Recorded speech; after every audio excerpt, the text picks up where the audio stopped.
Hello and welcome to my channel. आप सभी का मेरे चैनल पर स्वागत है। क्लास 12th अकाउंटेंसी की वीडियो हम कर रहे हैं और अभी तक मैंने आपके सामने जो टॉपिक रखे हैं वो रिटायरमेंट और डेथ ऑफ ए पार्टनर पर रखा है। आज की जो वीडियो है ये भी उसी से रिलेटेड है और इसमें हम थ्योरेटिकल पोर्शन करेंगे। थ्योरी का मतलब है कंसेप्ट क्लियर करेंगे, क्योंकि हमें कंसेप्ट क्लियर करना बहुत ज़रूरी है।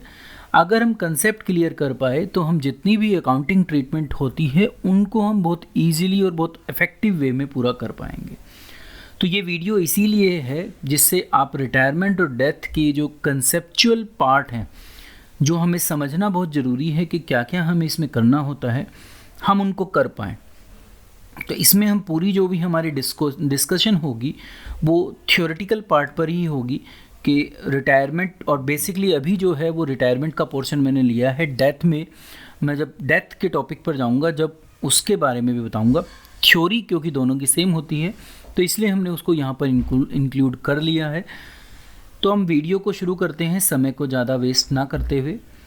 तो जो टॉपिक है हमारा वो आपको मैं बता ही चुका हूँ, थ्योरी का टॉपिक है। बस अगर अभी तक आपने चैनल सब्सक्राइब नहीं किया है तो प्लीज़ एक बार चैनल सब्सक्राइब कर दीजिए सो दैट आपके पास समय पर वीडियो आती रहे।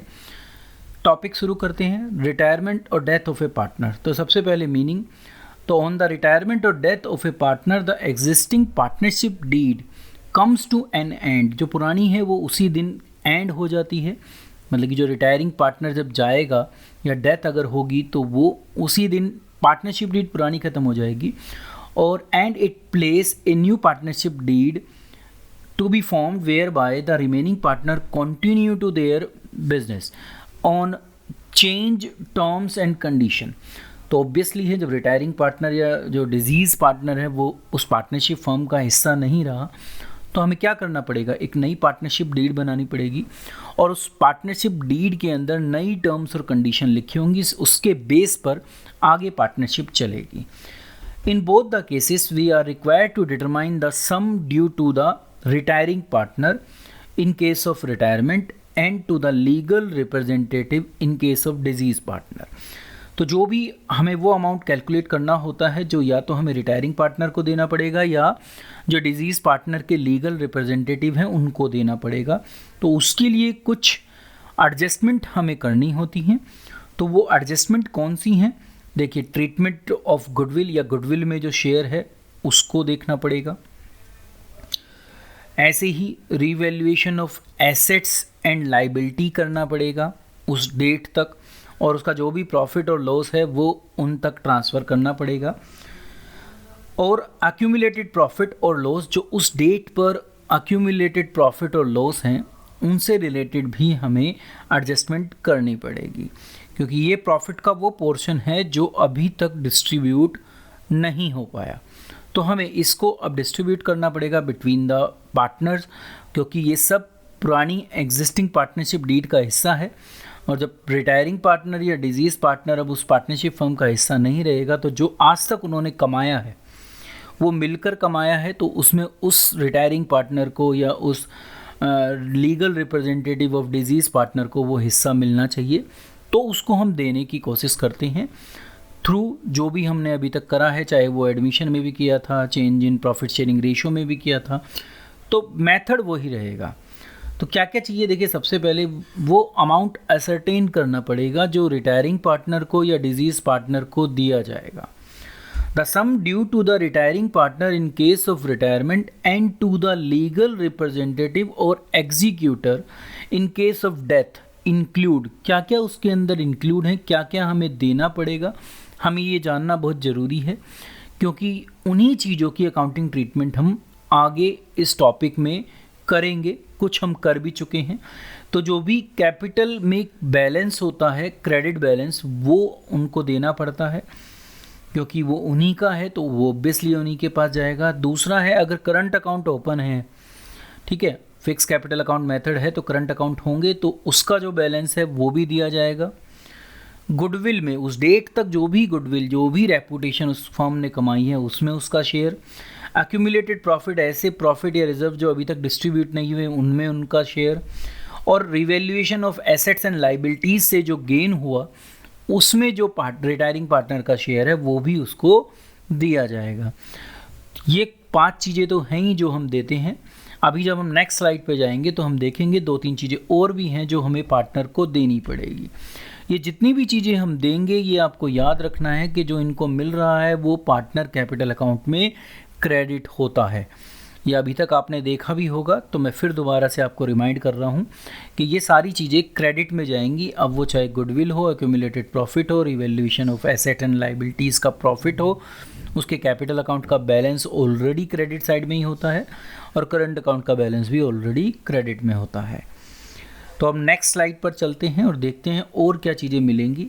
तो his share of profit up to the date of death और रिटायरमेंट, तो उस डेट तक जो भी प्रॉफिट है, क्योंकि नॉर्मली आप देखोगे रिटायरमेंट में तो आपको डेट जो मिलेगी वो क्लोजिंग की मिलेगी, ईयर को क्लोज करने की मिलेगी। तो वहाँ आपको जो है नॉर्मली हमने देखा है ऐसा कोई क्वेश्चन नहीं आता जहाँ पर आपको पर्टिकुलर कुछ 1 महीने या 2 महीने का कुछ शेयर ऑफ प्रॉफिट निकालना पड़ता है। पर जब आप डेथ में जाएंगे तो आप देखोगे कि जो, क्योंकि डेथ अपने निश्चित नहीं है, भविष्य में कब होगी किसी को नहीं पता, तो डेथ की कोई भी डेट हो सकती है। तो नॉर्मली जो हमारे क्वेश्चन आते हैं वो मंथ के एंड के आते हैं, जो जैसे अब मैं आपको दिखा रहा हूँ 31 मार्च 2020 नॉर्मली रिटायरमेंट में मिलता है, पर 31 मई 2020 की अगर डेथ है तो आपको 2 मंथ का प्रॉफिट में हिस्सा भी देना पड़ेगा। तो ये जो अब मैं चीज़ें आपके सामने बताना जा रहा हूँ 2-3, इन चीज़ों में टाइम बहुत इंपॉर्टेंट है। नॉर्मली ये आपको डेथ में मिलेंगी, पर ऐसी कोई गारंटी नहीं है कि ये सिर्फ डेथ में ही मिल सकती हैं, रिटायरमेंट में आपको नहीं मिलेंगी। आ सकती हैं पर नॉर्मली नहीं आती। तो यहाँ टाइम बहुत इंपॉर्टेंट है। तो ये जितनी भी चीज़ें हम आगे देखेंगे इनमें आप टाइम को ज़रूर कंसिडर करेंगे, ठीक है। तो ये जब डेथ करेंगे तो जब तो बहुत ही इंपॉर्टेंट हो जाता है, अभी भी बहुत इंपॉर्टेंट है। ऐसे ही इंटरेस्ट ऑन कैपिटल, अगर 31 मई को पार्टनर रिटायर होता है तो अप्रैल और मई का इंटरेस्ट भी कैपिटल पर दिया जाएगा। तो ये यहाँ पर भी क्या हो गया, टाइम बहुत इंपॉर्टेंट हो गया। तो ये जितनी भी ये 2-3 चीज़ें आ रही हैं इसमें टाइम की बहुत इंपॉर्टेंस है। टाइम और उसके बाद उस पार्टनर का शेयर, ये दोनों ही चीज़ें यहाँ पर इम्पोर्टेंट होती हैं, ठीक है। तो 2 चीज़ें आपको दिखा दी अभी तक जिसमें हम टाइम को कंसीडर करेंगे। आप देखेंगे कि कितनी ड्यूरेशन वो करंट फाइनेंशियल ईयर में हमारी पार्टनरशिप के साथ जुड़ा। ऐसे ही एक और चीज़ आती है, वो है सैलरी और कमीशन, क्योंकि अगर हम सैलरी दे रहे हैं पार्टनर को तो वो भी मंथली देते हैं, तो वहाँ पर भी टाइम बहुत इम्पोर्टेंट है। मैं आपको फिर ये याद दिला दूं कि रिटायरमेंट में नॉर्मली जो आता है वो ईयर एंड आता है जब रिटायरमेंट होती है, पर डेथ में ये चीज़ें आएंगी। अब हम चलते हैं कि क्या चीज़ें हैं जो डिडक्ट करनी पड़ती हैं। डिडक्ट का मतलब पार्टनर कैपिटल में डेबिट करनी पड़ती हैं। अभी तक जितनी चीज़ें पढ़ी वो सारी क्रेडिट होती हैं, बट डिडक्शन जो हैं वो सारी की सारी पार्टनर कैपिटल अकाउंट के डेबिट साइड में जाती हैं। कौन कौन सी होती हैं, देखिए पहले debit balance of his current account है अगर कोई है तो, या शेयर ऑफ गुडविल जो ऑब्वियसली है, कौन सी गुडविल है, रिटर्न ऑफ कौन सी है, जो एग्जिस्टिंग गुडविल है जो हमारी पार्टनरशिप की बैलेंस शीट जो है उसमें ऑलरेडी एग्जिस्ट करती है, उस गुडविल को आपको राइट ऑफ करना पड़ता है। तो अगर वो करोगे तो डेबिट में डालना पड़ेगा। ऐसे ही प्रॉफिट वहाँ थे अगर क्रेडिट हो रहे थे, तो अगर एक्यूमुलेटेड लॉस हैं तो आप उनको भी डेबिट करोगे। आगे चलते हैं। ये तीनों चीज़ें हो गई कि debit balance of current account and goodwill अगर है और एक्यूमुलेटेड लॉसेस। उसके बाद अगर revaluation of asset and reassessment of liability से लॉस आता है तो वो भी डेबिट होगा। ऐसे ही अगर शेयर ऑफ लॉस आता है, देखिए प्रॉफिट तो क्रेडिट हो रहा है अगर उस डेट तक का प्रॉफिट है, बट अगर लॉस होगा तो वो क्या होगा, क्रेडिट। और ड्राइंग कैपिटल पर में अगर कोई भी पार्टनर, पता है आपको ड्राइंग क्या होती है, जब वो पर्सनली उसको विड्रॉ करता है तो जितना अमाउंट होता है वो आज तक आप डेबिट में ही डाल रहे थे, तो ड्राइंग डेबिट में आएगी और उस पर जो इंटरेस्ट होगा वो भी कहाँ आएगा, हमारी डेबिट साइड में ही आएगा। तो ये सारी वो आइटम्स हैं जिनको आपको पार्टनर कैपिटल अकाउंट के डेबिट में लिखना है, रिटायरिंग हो रिटायरमेंट हो या डेथ हो। तो क्रेडिट और डेबिट दोनों प्रकार की जितनी पॉसिबल आइटम्स हैं वो मैंने यहाँ पर आपके सामने रख दी हैं। इस बेस पर हम पार्टनर से रिलेटेड जितनी भी ट्रांजैक्शन है, चाहे वो रिटायरमेंट से संबंधित हो और या आगे डेथ से संबंधित हो, उनको हम ईजिली कर पाएंगे। आगे चलते हैं, क्योंकि ये सारी चीज़ें हम पढ़ चुके हैं, डेबिट वाली भी और क्रेडिट वाली भी। तो इस बेस पर हम अब क्वेश्चन करने के लिए तैयार हैं। क्वेश्चन शुरू करने से पहले हम वो एस्पेक्ट भी देख लेते हैं, जो मतलब वो एस्पेक्ट का मतलब यहाँ पर वो चीज़ें हैं जो आप जब रिटायरमेंट करोगे, क्योंकि अभी हमारा सारा कंसिडरेशन रिटायरमेंट पे है, तो आप इन चीज़ों को कैलकुलेट करोगे। ये आपको याद रखना है कि आप किस चीज़ की अकाउंटिंग करोगे। तो अकाउंटिंग में सबसे पहले हम न्यू प्रॉफिट शेयरिंग रेशो और गेनिंग रेशो निकालना होता है, तो उसकी ट्रीटमेंट करेंगे। उसके बाद हम ट्रीटमेंट ऑफ गुडविल करेंगे। गुडविल में जो भी हिस्सा है गुडविल की फर्म की वैल्यूएशन और उसके बाद रिटायरिंग पार्टनर का शेयर, तो वो चीज़ ज़रूर करेंगे हम। और अगर एग्जिस्टिंग गुडविल है तो उसको राइट ऑफ भी ज़रूर करेंगे। Revaluation of assets and reassessment of liability करना बहुत ज़रूरी होता है, तो वो ज़रूर करेंगे सो दैट जो भी मार्केट वैल्यू आज की डेट पर है उसके अकॉर्डिंग हम प्रॉफिट और लॉस निकाल सकें। फिर adjustment in respect of unrecorded assets और लाइबिलिटी, ये रिवैल्यूएशन का ही हिस्सा होता है। फिर आता है डिस्ट्रीब्यूशन ऑफ एक्यूमुलेटेड प्रॉफिट और लॉस, ये आपको पता है, general reserve, workman compensation reserve, ऐसे जितने हैं उनकी ट्रीटमेंट। और उसके बाद शेयर ऑफ प्रॉफिट और लॉस जो डेट ऑफ रिटायरमेंट और डेथ तक है। नॉर्मल सर्कमस्टांसिस में या जो हमारे क्वेश्चंस आते हैं अभी तक वो डेथ में ही इसको पूछा जाता है, पर रिटायरमेंट में भी पूछा जा सकता है। एडजस्टमेंट ऑफ कैपिटल अब आपके इस साल के कोर्स में नहीं है, तो जो इस साल 12th में पढ़ रहे हैं उनके लिए इम्पोर्टेंट नहीं है, बाकी हर एक के लिए एडजस्टमेंट ऑफ कैपिटल सबसे इम्पोर्टेंट टॉपिक था और भविष्य में दोबारा फिर हो जाएगा। और सेटलमेंट ऑफ अमाउंट आप कैसे करोगे रिटायरमेंट में भी और डिजीज़ पार्टनर में भी या डेथ में भी, तो ये आपको देखना ज़रूर पड़ेगा। तो ये जो वीडियो है ये अभी आपको, क्योंकि बेसिकली हम अभी रिटायरमेंट पे कंसिडर कर रहे हैं, तो इन सारी चीज़ों को हम रिटायरमेंट में देखेंगे। सबसे पहला जो टॉपिक आता है हमारा वो न्यू प्रॉफिट शेयरिंग रेशो या गेनिंग रेशो को कैलकुलेट करने का होता है। इसके ऊपर ऑलरेडी मैं वीडियो बना चुका हूँ, ये वीडियो का लिंक है जिस पर आप अगर ये उसकी एक थंबनेल है, अगर आप मेरे चैनल पे जाएं तो इस थंबनेल पे जाकर या इस वीडियो के लिंक पर जाकर आप ये देख सकते हैं कि न्यू प्रॉफिट शेयरिंग रेशो और गेनिंग रेशो कैसे निकालते हैं। ये मैं आपको अभी क्लिक करके दिखा रहा हूँ कि कैसे हम न्यू प्रॉफिट शेयरिंग रेशो और गेनिंग रेशो निकालते हैं। ये वीडियो आपको मेरे चैनल पर ईजिली मिल जाएगी, वहाँ जाकर आप इसको सर्च कर सकते हो। लगभग 11 मिनट पर जाकर इस वीडियो में हम जो न्यू प्रॉफिट शेयरिंग रेशो या गेनिंग रेशो निकालने का काम है उसको शुरू करते हैं। तो 3 केसेस हैं इसमें, वो तीनों केसेस मैंने एक्सप्लेन कर रखे हैं। तो इस वीडियो के थ्रू आप ये देख सकते हो कि रिटायरमेंट में हम न्यू प्रॉफिट शेयरिंग रेशो और गेनिंग रेशो कैसे निकालते हैं। तो चैनल पर मेरे लगभग बहुत वीडियोस हैं आपके इस कोर्स से रिलेटेड, चाहे वो अकाउंट्स हो, चाहे वो बिजनेस स्टडी हो, उन सब से रिलेटेड वीडियोस हैं। तो आप उन पर जाकर उस मेरे चैनल पर जाकर अगर इनको देखेंगे तो आपको ये सारी वीडियो अवेलेबल हो जाएंगी। 11th क्लास की भी वीडियो स्टार्ट हो गई हैं, तो अगर आपके फ्रेंड 11th में हैं तो आप उनको भी दिखा सकते हैं।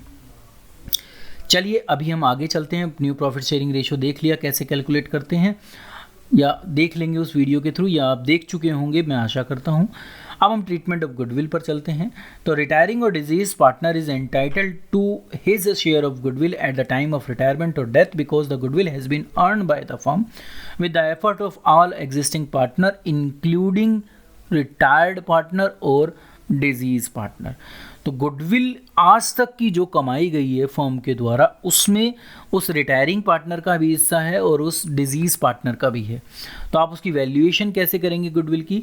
तो goodwill is valued as per the agreement among the partner, the retiring और deceased partner compensated for his goodwill by the continuing partner who have gained due to the acquisition of share of profit from the retiring partner or deceased partner in their gaining ratio। देखिए जो जा रहा है वो sacrifice कर रहा है, अपने शेयर को छोड़ रहा है, तो उसको कंपनसेट किया जाता है कॉन्टिन्यूइंग पार्टनर द्वारा। कंटिन्यूइंग पार्टनर क्योंकि वो शेयर ले रहे होंगे तो वो गेन में जा रहे हैं, इसलिए वो उनको कंपनसेट करते हैं रिटायरिंग पार्टनर को या डिजीज पार्टनर को। जो रिटायरिंग पार्टनर होता है उसका कैपिटल अकाउंट हमें क्रेडिट करना होता है, और जितने भी कंटिन्यूइंग पार्टनर होते हैं नॉर्मल सर्कमस्टांस, इसमें मैं आपको बता रहा हूँ, ऐसा भी हो सकता है कभी कभी कंटिन्यूइंग पार्टनर भी सेक्रीफाइस कर रहा हो, पर नॉर्मल केसेस में हम ये ज़्यादातर देखा गया है कि कंटिन्यूइंग पार्टनर गेनिंग पार्टनर होता है, तो उसको हम क्या करते हैं, डेबिट करते हैं, क्योंकि वो शेयर उनको देगा। तो अब अकाउंटिंग ट्रीटमेंट पर चलते हैं गुडविल की। केस फर्स्ट जो है वो इससे रिलेटेड है कि अगर गुडविल पहले से बुक में ना हो, मतलब कि हमारी बैलेंस शीट में गुडविल ना दी गई हो, तो अगर गुडविल बैलेंस शीट में नहीं है तो आप किस तरीके से उसकी अकाउंटिंग ट्रीटमेंट करेंगे, मतलब कि आपको नई गुडविल कैलकुलेट करनी होती है, वो तो अगर एग्जिस्टिंग गुडविल होगी तो भी कैलकुलेट करनी पड़ेगी। तो when the goodwill does not appear in the books of the firm, there are 4 ways in which retiring partner can be given necessary credit for loss of a share of goodwill. These are as follows. 4 तरीके हैं, और ये चारों तरीके किसके ऊपर based हैं, में NCERT में ये 4 मेथड दिए हुए हैं। हम नॉर्मली 2 ही मेथड यूज़ करते हैं, 2 ही पॉपुलर हैं। अकाउंटिंग स्टैंडर्ड भी आज की डेट पर 2 को ही कहता है, पर मैंने आपके सामने वो चारों केसेस रख दिए जो उसमें दिए हुए थे, रख रहा हूँ। मतलब कि पहला ये है कि गुडविल को रेज करो और छोड़ दो बुक में, मतलब कि रिटेन कर ली। तो गुडविल को सिर्फ हमने रेज किया है, हम रेज करने का मतलब है गुडविल को हमने बुक में रिकॉर्ड किया है। तो हमने गुडविल को आज की डेट पर बुक में रिकॉर्ड किया। तो अगर हम उस तरीके से करते हैं तो क्या होगा, AS तो यही कहता है कि आप सिर्फ परचेज के टाइम कर सकते हो, अकाउंटिंग स्टैंडर्ड तो यही कहता है, बट हम क्योंकि NCERT में दिया हुआ था तो मुझे आपको बताना ज़रूरी था। तो जब हम रेज करते हैं, मतलब कि गुडविल को अकाउंट को ओपन करते हैं, तो गुडविल एक एसेट है तो क्या होगी, डेबिट, और पार्टनर कैपिटल अकाउंट क्या होंगे, क्रेडिट। कौन से पार्टनर कैपिटल अकाउंट क्रेडिट होंगे, कौन से पार्टनर क्रेडिट होंगे, यहाँ पर ओल्ड पार्टनर। जितने ओल्ड पार्टनर हैं इंक्लूडिंग रिटायरिंग पार्टनर और डिजीज पार्टनर, उन सब को आप क्रेडिट कर दोगे। किस रेशो में करोगे, ओल्ड रेशो। इस केस में बस इतना ही काम होता है, ओल्ड पार्टनर ओल्ड रेशो में आप पार्टनर कैपिटल अकाउंट को क्रेडिट कर दोगे। अब आता है बी पार्ट या बी टाइप, वो ये कहता है कि गुडविल को पहले रेस करो फुल वैल्यू के साथ और उसके बाद उसको राइट ऑफ करो साथ के साथ इमीडिएटली, जो अकाउंटिंग स्टैंडर्ड भी हमें कहता है कि आपको क्या करना है, गुडविल को रेस कर सकते हो और उसके बाद उसको राइट ऑफ कर दो साथ के साथ, क्योंकि गुडविल बुक में नहीं शो होनी चाहिए eight the time of reconstitution of partnership firm. तो क्या करेंगे हम, गुडविल अकाउंट को रेस करने का तरीका तो वही है जैसा अभी हमने ऊपर सीखा। गुडविल अकाउंट को डेबिट कीजिए, पार्टनर कैपिटल अकाउंट को क्रेडिट कीजिए, ओल्ड पार्टनर ओल्ड रेशो। उसके बाद अब आप क्या करोगे, जो गुडविल को राइट ऑफ करना है तो फिर पार्टनर कैपिटल अकाउंट आप डेबिट कर देना, क्योंकि राइट ऑफ उसी तरीके से होगा, और गुडविल अकाउंट को क्लोज कर देना क्रेडिट कर कर। बस यहाँ आपको ये याद रखना है कि यहाँ पर अब जो नई फर्म है, मतलब कि जिसमें रिटायरिंग पार्टनर और डिजीज पार्टनर नहीं है, उनके कैपिटल अकाउंट को डेबिट करना है। ठीक है, तो ये आपको याद रखना है। जो कंटिन्यूइंग पार्टनर हैं उन्हीं को सिर्फ आप डेबिट करोगे, तो कंटिन्यूइंग पार्टनर डेबिट होंगे और न्यू रेशो में होंगे। ये आपको याद रखना है कि यहाँ पर नए पार्टनर या नई पार्टनरशिप फर्म के जो पार्टनर है वो, और नई रेशो में उनको क्या कर दोगे, आप डेबिट कर दोगे। तो ये हो गया, पहले उसको रेस किया और बाद में उसको राइट ऑफ किया। थर्ड केस किस तरफ चलते हैं अभी। थर्ड केस जो है वो इससे थोड़ा सा डिफरेंट होगा, तो अभी हम चलते हैं अपनी वीडियो में थर्ड केस की तरफ। तो थर्ड केस ये, गुडविल को रेस करो उसी एक्सटेंट तक, मतलब कि उसी अमाउंट तक जो आपको डिजीज़ पार्टनर को या रिटायरिंग पार्टनर को देना है, और साथ के साथ ही उसको राइट ऑफ कर दो। तो इस केस में हम क्या करेंगे, गुडविल अकाउंट को रेस करेंगे, मतलब कि डेबिट करेंगे, और जो रिटायरिंग पार्टनर है या डिजीज़ पार्टनर है जिसको वो गुडविल का शेयर मिलना चाहिए, उसको क्रेडिट करेंगे सिर्फ उसी के शेयर से। ये आपको यहाँ पर याद रखना है कि यहाँ पर सिर्फ रिटायरिंग पार्टनर का शेयर ही लेकर ये एंट्री पास करनी है। ये नॉर्मली हम नहीं करते, पर दिया हुआ था तो मैंने आपको बता दिया। तो ये रेशो क्योंकि रिटायरिंग पार्टनर है तो वो ओल्ड रेशो में ही होगी ये एंट्री, उसको ओल्ड रेशो से ही शेयर मिलेगा। और फिर आप जब इस गुडविल को राइट ऑफ करो तो आप जो रिमेनिंग पार्टनर हैं या जिनको हम गेनिंग पार्टनर भी कहते हैं उनको आप डेबिट कर दोगे और गुडविल अमाउंट को क्रेडिट कर दोगे, तो गुडविल अपने आप ही क्या होगी, राइट ऑफ हो गई। सेकेंड एंट्री न्यू रेशो में होगी, ये आपको याद रखना है। तो पहली एंट्री हमेशा ओल्ड रेशो में होती है और जो दूसरी एंट्री है वो नॉर्मली गेनिंग रेशो में पास की जाती है। तो गेनिंग रेशो का मतलब अलग अलग जगह अलग अलग हो सकती है, बट यहाँ आपको ये याद रखना है कि गेनिंग रेशो में आपको दूसरी एंट्री करनी है। रिटायरिंग पार्टनर को ओल्ड रेशो से शेयर मिलेगा। मैंने अभी शायद न्यू रेशो बोल दिया था, वो गलत था। गेनिंग रेशो में आपको बांटना है, ये याद रखना है। और थर्ड केस ये है जिसमें गुडविल अकाउंट को बिल्कुल भी रेज नहीं करना, जो हम नॉर्मली करते हैं। अभी जहाँ भी आप सीखते हो इसी मेथड को सीखते हो। तो इसमें जो भी गेनिंग पार्टनर होते हैं, मैंने ये वर्ड गेनिंग इसलिए यूज़ किया है कि मैं कभी भी यहाँ पर रिमेनिंग पार्टनर नहीं यूज़ करता। कुछ केसेस में ऐसा भी देखा गया है कि जो कॉन्टिन्यूइंग पार्टनर हैं या जिसको हम रिमेनिंग पार्टनर कह रहे हैं वो भी सेक्रीफाइस कर रहा होगा। तो अगर वो सेक्रीफाइस करेगा तो वो डेबिट नहीं हो सकता। तो इसलिए डेबिट सिर्फ वही पार्टनर होते हैं जो गेनिंग होते हैं। क्रेडिट कौन होगा, रिटायरिंग या डिजीज़ पार्टनर, जिसको हम सेक्रीफाइसिंग पार्टनर भी कहते हैं। तो अगर रिटायरिंग और डिजीज़ पार्टननर के अलावा कोई और सेक्रीफाइसिंग पार्टनर है तो उसको भी आपको क्या करना पड़ेगा, डेबिट करना पड़ेगा। ये रेशो हमेशा गेनिंग रेशो में होती है। या जब हम एडमिशन में थे तो हम देख रहे थे कि ये जो होती थी वो सेक्रीफाइसिंग रेशो में होती थी। तो अभी क्योंकि हम रिटायरमेंट में और डेथ में हैं तो यहाँ पर एंट्री गेनिंग रेशो में पास की जाएगी। जो रिटायरिंग पार्टनर है या डिजीज़ पार्टनर है ऑब्वियसली है, उसको जो शेयर मिलता है वो किस में मिलता है, सेक्रीफाइसिंग में ही मिलता है। इसको हम एडजस्टमेंट एंट्री भी कहते हैं और ये सबसे ज़्यादा पॉपुलर केस है। आप जहाँ भी देखते हो, अगर आप ट्यूशन पढ़ रहे हैं तो आप देखोगे कि वहाँ पर भी यही केस आपको मिलेगा। हम भी नॉर्मली स्कूल में इसी केस को कराते हैं जब तक हमें दूसरे केस के बारे में ना कहा गया हो। तो जो डी केस है ये सबसे ज़्यादा पॉपुलर केस है और यही हम भी आगे अपनी वीडियो में फॉलो करेंगे जब तक अनलेस एंड अदरवाइज क्वेश्चन हमें ना कहे कि आपको कोई दूसरा केस यूज़ करना है। तो डी केस ही हम यूज़ करते हैं एडमिशन के समय। ये एंट्री जो होती है वो सेक्रीफाइसिंग में होती है, बट अभी ये किस में होगी, गेनिंग रेशो में। ठीक है, दोनों एक दूसरे की अपोजिट हैं तो इतना बड़ा डिफरेंस नहीं है कुछ भी। आगे चलते हैं और जितने ये 4 केसेस किए इन पे एग्जांपल के थ्रू आपको समझा दूं कि ये किस तरीके से वर्क करते हैं। तो क्वेश्चन कहता है कि ABC 3 पार्टनर है, 3:1 की इनकी रेशो है। बी जो है वो रिटायर हो गया पार्टनरशिप फर्म में से।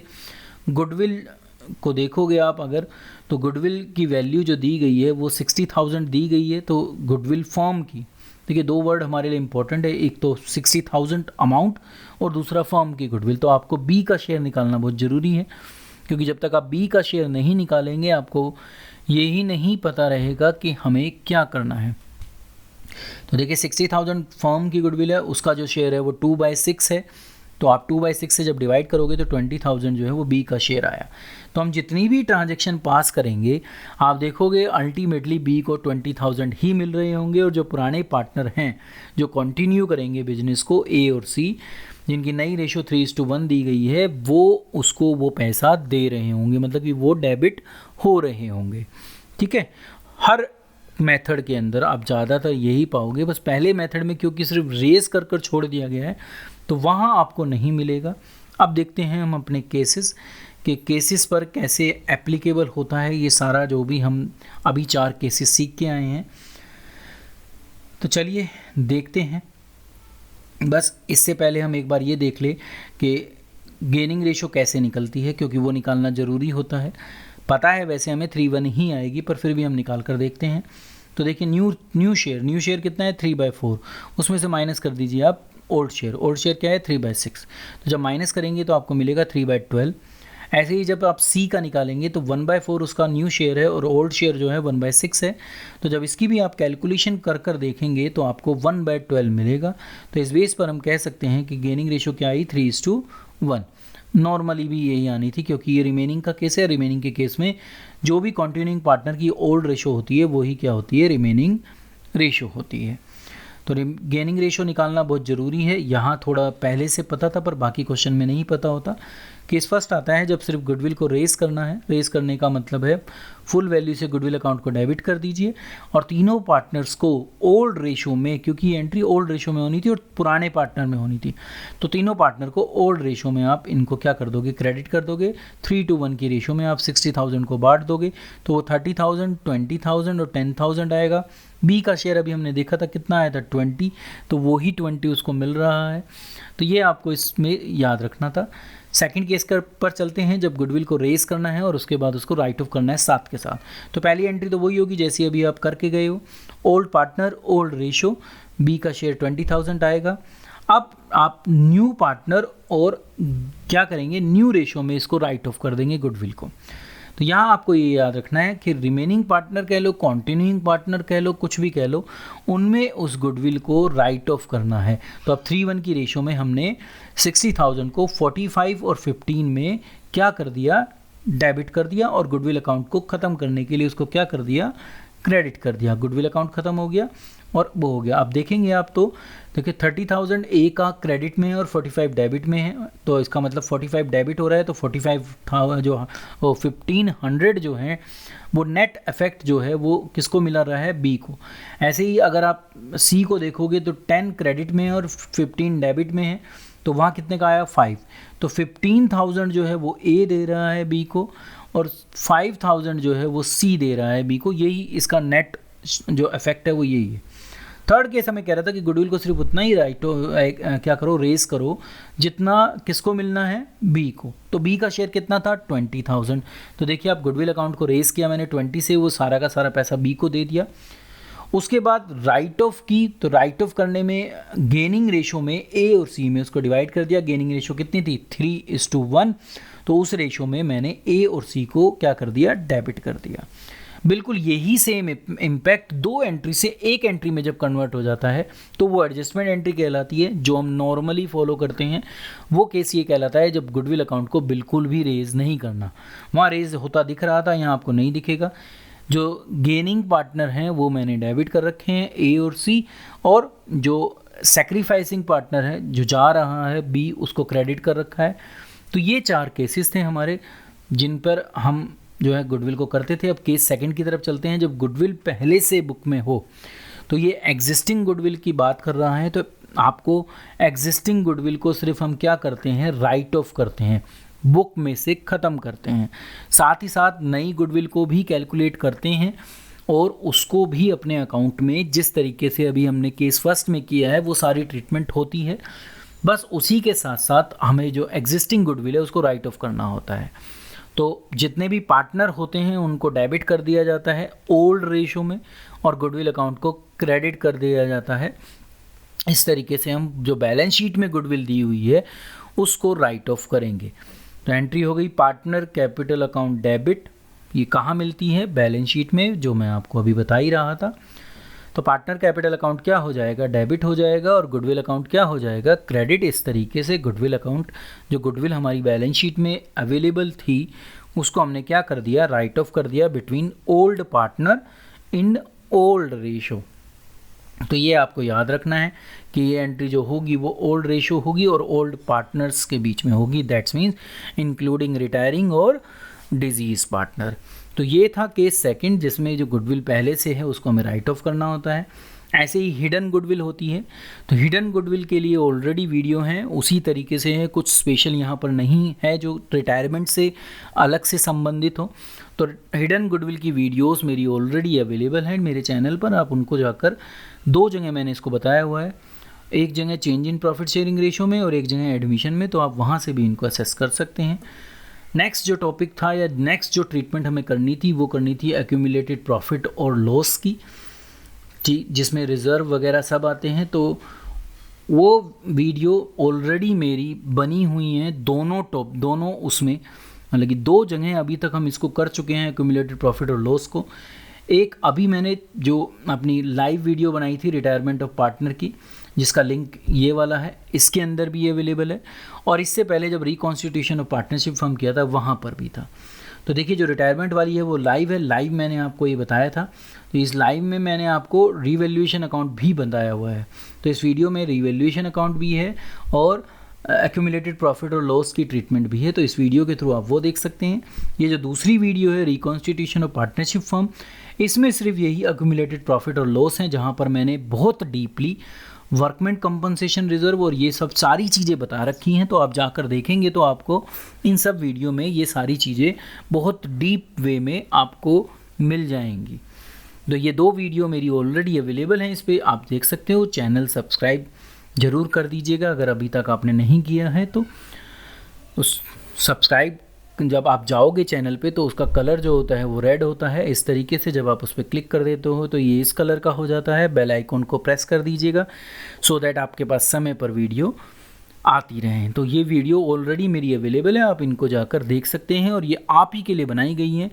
स्पेशली जो भी हम काम कर रहे हैं वो अपने गवर्नमेंट स्कूल के स्टूडेंट के लिए कर रहे हैं, क्योंकि उनके पास शायद इतना वो रिसोर्सेज नहीं है कि वो इस पीरियड के अंदर आप अपनी पढ़ाई पर उस तरीके से ध्यान दे सके। तो ये सारा काम मेरा उसी के लिए किया जा रहा है, तो आप ज़रूर इन वीडियोस को देखें और इनसे बेनिफिट उठाएं। नेक्स्ट जो हमारा टॉपिक आता है वो आता है revaluation of assets and reassessment of liability. इनके ऊपर भी मेरी ऑलरेडी वीडियोस हैं। एक वीडियो तो यही थी जो अभी आपको पहले दिखाई थी, जो लाइव वीडियो है, जहां पर मैंने बहुत अच्छे ढंग से आपको एक्सप्लेन कर रखा है ये चीज़ें। मुझे लगता है रिवैल्यूएशन अकाउंट अगर सीखना है तो ये वीडियो आपको ज़रूर देखनी चाहिए। साथ ही साथ रिकॉन्स्टिट्यूशन ऑफ पार्टनरशिप फर्म में भी वीडियो अवेलेबल है, वहाँ भी आप रिवैल्यूएशन अकाउंट देख सकते हैं। मैंने वहाँ पर भी, क्योंकि वहाँ मैं लाइव नहीं हूँ, तो वहाँ मैंने इस फॉर्म में आपके सामने एक एक ट्रांजैक्शन को बहुत अच्छे ढंग से यहाँ पर भी बताया हुआ है। तो दोनों ही तरीके हैं जिनके थ्रू आप इसको देख सकते हैं और इसका बेनिफिट उठा सकते हैं। जो मेरी ये वाली वीडियो है इसमें इन्वेस्टमेंट फ्लक्चुएशन रिजर्व वगैरह ये सारी चीज़ें इंक्लूड हैं। तो बेसिकली मैं आपको बताऊं तो सारे टॉपिक मेरे इन सभी वीडियो में अवेलेबल हैं और ये टॉपिक में ऑलरेडी हम कर चुके हैं। अगर फिर भी आपको अभी भी लगता है कि इनको आपको कहीं दिक्कत है तो आप इन वीडियोस पे जाके इनको एसेस कर सीख सकते हैं। जब हम क्वेश्चन करेंगे तो हम इनको फिर दोबारा से, मैं जो भी मेरा तरीका है मैं उस तरीके से आपको ज़रूर बताऊंगा और ये आपको बेनिफिट ज़रूर पहुंचाएंगे। फिर आता है disposal of amount due to retiring partner. इसके ऊपर भी वीडियो है जिसमें मैंने आपको दिखा रखा है, देखिए सेटलमेंट ऑफ अकाउंट। तो सेटलमेंट ऑफ अकाउंट के ऊपर ऑलरेडी वीडियो अवेलेबल है, वहाँ जाकर आप देख सकते हैं कि हम रिटायरिंग पार्टनर का अकाउंट किस तरीके से सेटल करते हैं। तो ये वीडियो है और इस वीडियो के एक पर्टिकुलर टाइम पर वो सेटलमेंट ऑफ अकाउंट आती है जो 25 मिनट 12 या 11 सेकंड पर शुरू होता है। यहाँ से वो सेटलमेंट शुरू हो रही है। इससे पहले आपको सिखाया था कि पार्टनर कैपिटल अकाउंट कैसे बनता है, उनकी जर्नल एंट्री कैसे होती है। यहाँ से मैंने अगली 4 मिनट में आपको सिर्फ डिस्पोजल ही सिखाया है कि रिटायरिंग पार्टनर को किस तरीके से हम पैसे देंगे। इसी के साथ ये मेरी आज की वीडियो जो कंसेप्ट से रिलेटेड थी ये पूरी होती है। मेरी पुरानी वीडियो के साथ और इस वीडियो के थ्रू आप जो है पूरा जो बेसिक कंसेप्ट है रिटायरमेंट का और डेथ का भी एट मोस्ट लगभग सारा आप ज़रूर समझ गए होंगे। क्या आपको करना है, किन चीज़ों पर ध्यान देना है, कहाँ टाइम की इम्पोर्टेंस है, कहाँ, वो सब यहाँ से आप ज़रूर सीख गए होंगे। मेरे चैनल का नाम कॉमर्स डिजिटल क्लासेस है। मेरा नाम प्रदीप खोकर है और मैं आपको एक एक्सपर्ट की तरफ ज़रूर लेके जाऊँगा।